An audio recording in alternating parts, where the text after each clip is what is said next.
Yeah, Yes, sir. thanks. Your slide. So, in next few minutes, I am going to talk about the role of medical colleges and in prevention and control of the non-alcoholic fatty liver disease. And next. First of all, I would like to say a few words regarding introduction of NAFLD, then role of medical colleges, and implementation of NAFLD preventing programs in various levels. Already, Dr. Mani has already explained nicely regarding this, and then health promotion scheme, and at last the role of mass media. So, NAFLD is actually defined as an excessive liver triglyceride accumulation when the alcohol consumption is minimal, fewer than 2 or 3 drinks per day. Actually, it has been seen that the NAFLD, there is a bi-directional relation between diabetes and non-alcoholic fatty liver disease.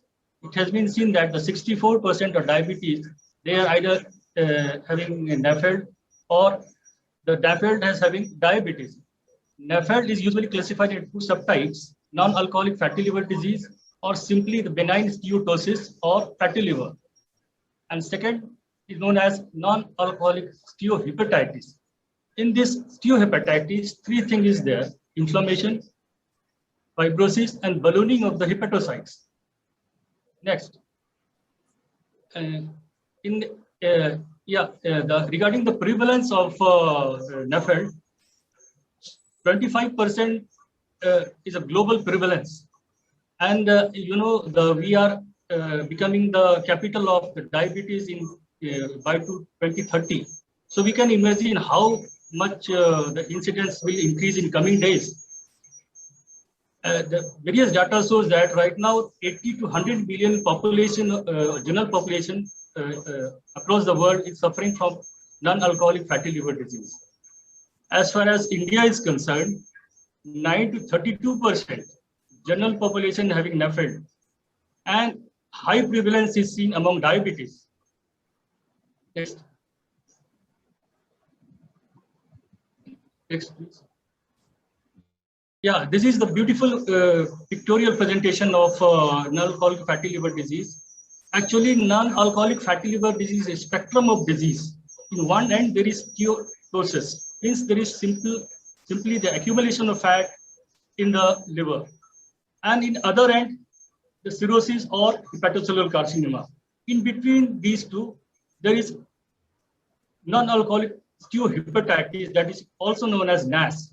And when it progresses, it goes to fibrosis. So in cirrhosis, there is fibrosis as well as regeneration of the nodules. So once this regeneration of the nodules takes place and fibrosis takes place, this stage is become irreversible. Next. Now this is the basic thing about the NAS. The triad of diabetic fat and de novo lipogenesis due to high insulin level and fatty acid generation and adipose tissue lysis leads to hepatic lipotoxicity. Among this, insulin resistance is very, very important nowadays because insulin resistance can lead to fatty liver and type 2 diabetes.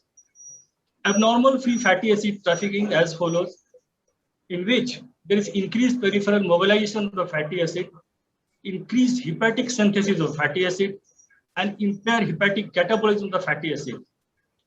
Impaired synthesis of triglyceride and secretion as very low density lipoprotein from the liver. Next.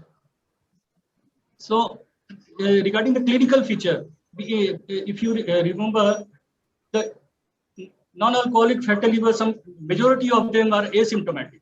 They usually present in upper abdominal pain or even abdominal fullness. So they usually omit this symptom. Regarding the clinical finding, if you take his good history, the patient is having diabetes, hypertension, or dyslipidemia, or even coronary artery disease. If you examine clinically, there is hepatomegaly, or in advanced case, there is sign of chronic liver failure, like jaundice, or even ascites, or pedal edema, or even splenomegaly. Splenomegaly is a very important sign. If you are getting splenomegaly sign along with ascites, means there is portal hypertension is there. And Professor Sarin sir has already explained nicely regarding acanthosis nigrans. If there is hyperpigmentation behind the neck and other part of the body like knuckles and elbow, we can indirectly say that patient is having NAFLD. Next. So this is the basic difference between alcoholic liver disease and non-alcoholic fatty liver disease. As far as test is concerned, in alcoholic liver disease, the AST level is more than ALT. If it is more than 2 and more than 2 or 3, you can say that patient is having alcoholic liver disease. But in NAFLD, so coming to the role of next, regarding the role of next. Yeah, this is the role of medical colleges.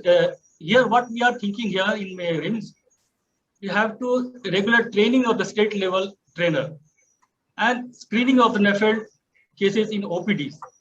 And we use diagnose and treat indefinitely in medical colleges. We have to coordinate and integrate the interdepartment approach to share the information. And monitoring and supportive supervision at CHC and PSC level is needed. And we have to establish the model treatment center for NAFLD in each in medical colleges, and so that we can communicate with the person who are working in the periphery. And last but not least, the research is required in every medical college, because the profile of the patient varies from state to state, and the diet habit and the way of living varies from different state. Next, yeah. This has already been explained by Dr. Mania nicely. We have the different level of in our state, like HC, PHC, community level, and in periphery we have to coordinate nicely, and we have to do the regular meeting with this medical officer, and we have to generate data so that we can share the data with the person who are working in the periphery. And if there is any doubt about the treatment and clinical diagnosis of the NAFLD, they can easily ask the person who are directly involved with the treatment and diagnosis of the NAFLD. Next, national level has already been explained by regarding health promotion. We have to this regarding behavioral changes, communication and information education communication message, we can prevent and educate the person to find out the risk factor for NAFLD. Next, this is the last slide. The mass media awareness is very, very important. My personal view is that if we pick up the this mass media awareness from the school level, so that we can know that how much incidence is coming in a few years, and with the help of different type of mass media like hoarding, banner, and even interpersonal communication, social media, we can spread the awareness among in the society among the upcoming disease of this non-alcoholic fatty liver disease, and we can control and prevent at different level in our society. So thank you.